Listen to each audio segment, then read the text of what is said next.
Goeiedag geliefdes. Ek vertrou dat dit goed gaan met julle. Ons kom vandag by ons laaste aanbieding in die boek van Titus. En dit is ons daar by die 3de hoofstuk en vanaf die 12de vers. Dit sal ook my laaste aanbieding wees vir hierdie jaar. Ons sal volgende jaar weer hervat wanneer die skole weer begin het. En as daar van u is wat nie verder van die groepie gebruik wil maak nie, onttrek dan net, haal dan net jou naam van die groepie af, dan weet ek dat ek die oorblywendes wat daar is, dan nog steeds by die woord van die Here moet bedien.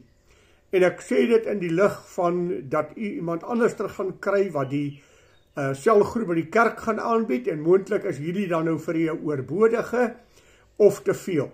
So u neem vrymoedigheid as u nie meer die boodskappe wil ontvang nie, en dan sal ek dit net vir die stuur wat dan nog daarvoor gevra het.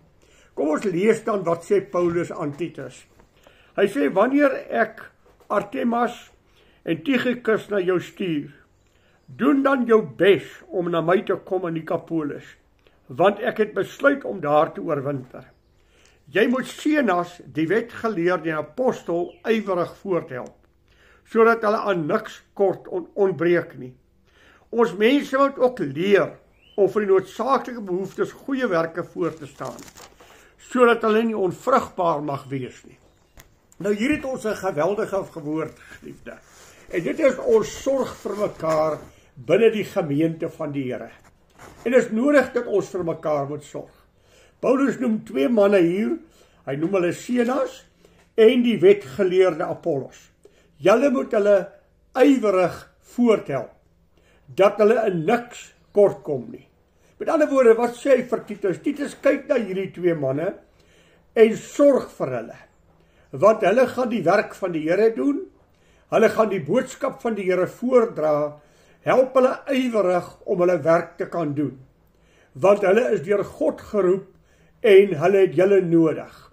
Geliefdes, ons het mekaar in die gemeente nodig, en dit is een van die kernbeginsels in die Bybel dat ons vir mekaar moet sorg. Ons moet kyk vir ons medebroers en susters wat swaar kry. Ons moet kyk vir hulle wat op enige wyse 'n tekort het. Ons het hierdie beginsel geleer in Handelinge 4. Daar by die eerste kerk het almal wat eiendom gehad het, selfs hulle eiendom gaan verkoop.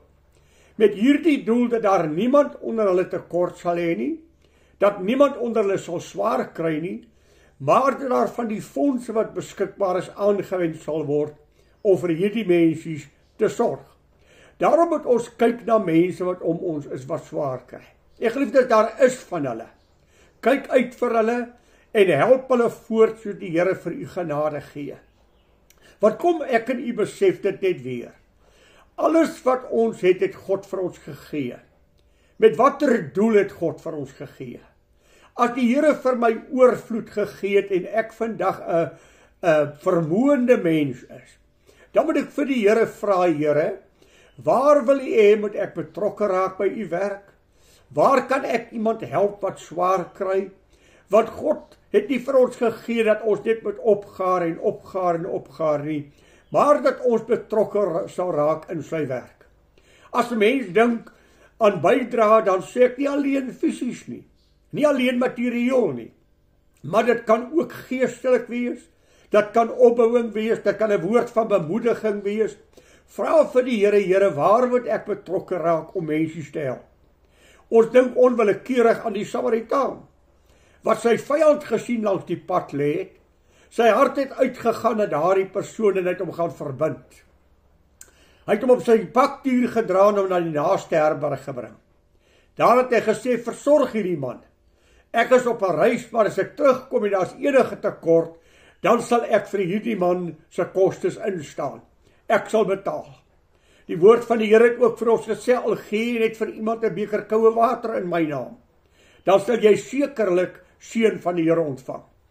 Ek dink aan 1 Johannes 3 vers 17 wat sê, hy wat die goed van die wêreld het, en sy broer sien swaar kry, en sy hart vir hom sluit, hoe bly die liefde van God in hom?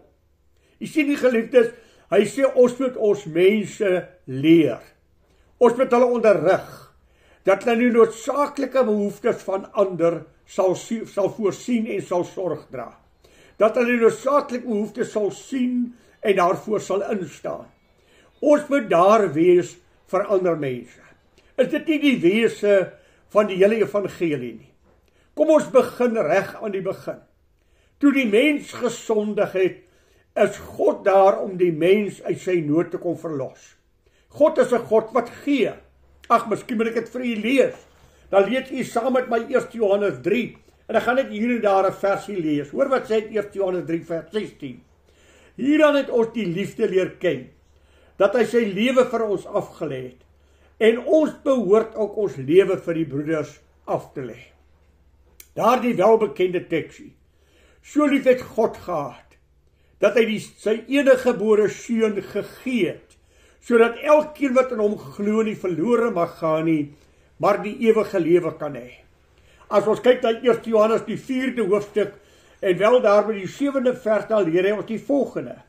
Geliefdes, laat ons mekaar lief hê, want die liefde is uit God, en elkeen wat lief het, is uit God gebore. Kom ons lees die 17de vers, wat sê hieraan het die liefde by ons volmaak geword, dat ons vrymoedigheid kan hê in die oordeelsdag. Die 11de vers van daardie hoofstuk sê, geliefdes, as God ons so lief gehad het, behoort ons ook mekaar lief te hê.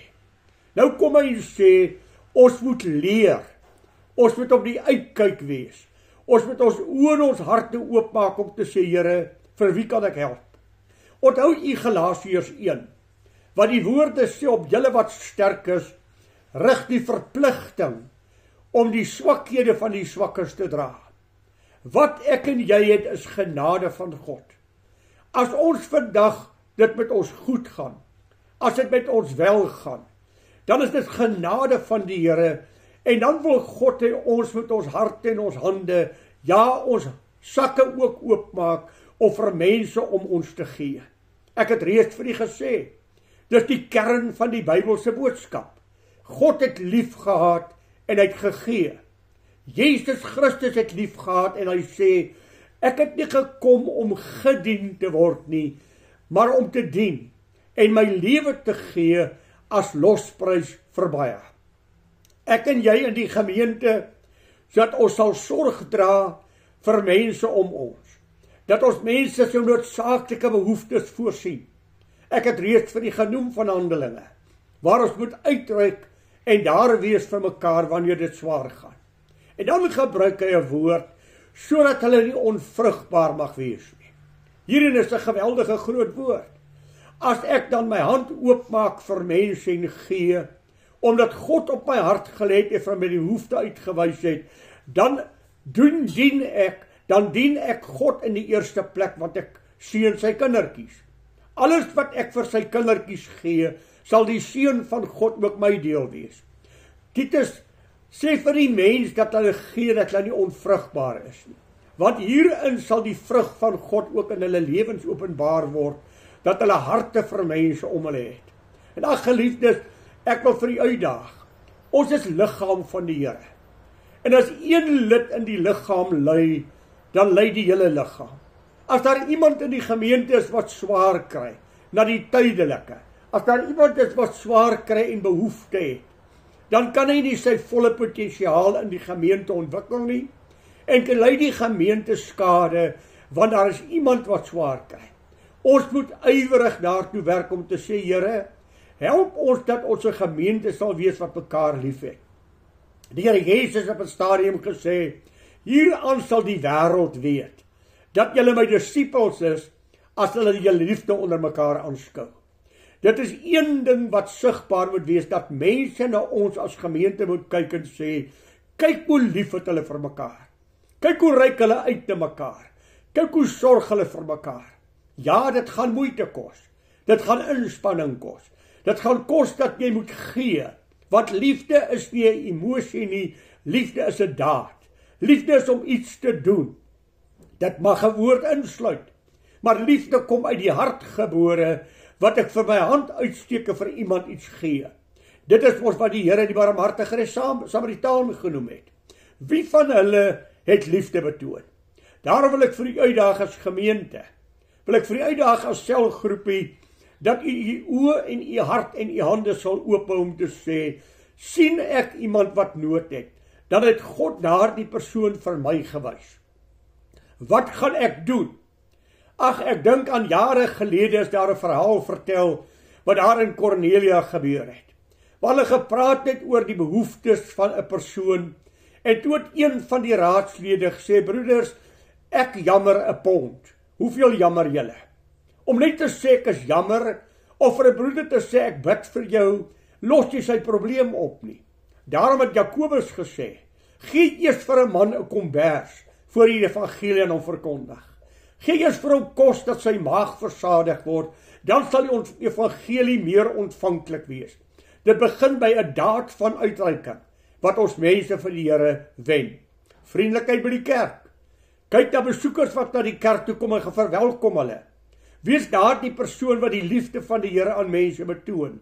En jy lewer nie onvrugbare diens nie, maar jy sal beloning voor God ontvang. Ek wil vir u as groepie sê baie dankie vir die jare wat ek vir u kon bedien. Die jare wat ek saam met u kon kom in die bediening en ook in die selgroep. Ek bid u die Here se rykste seën toe, bid dat u vooruitgang in die Here fenomenaal sal wees, en eenlik wil ek vir u sê, ons sal nooit vir u uit ons harte vergeet nie.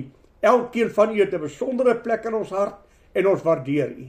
Mag die Here vir u ryklik seën, ook in hierdie Kersgety wat kom, die Christusfees wat ons gaan vier, mag dit vir u 'n fenomenale geleentheid wees, om opnuut weer sy liefde, sy uitreiking, sy sorg aan ons as sondaars te beleef. Die Here seën vir u, en 'n baie, baie mooi jaar, en 'n geseënde selgroep vir u in die jaar wat voorlê. Die Here seën vir u.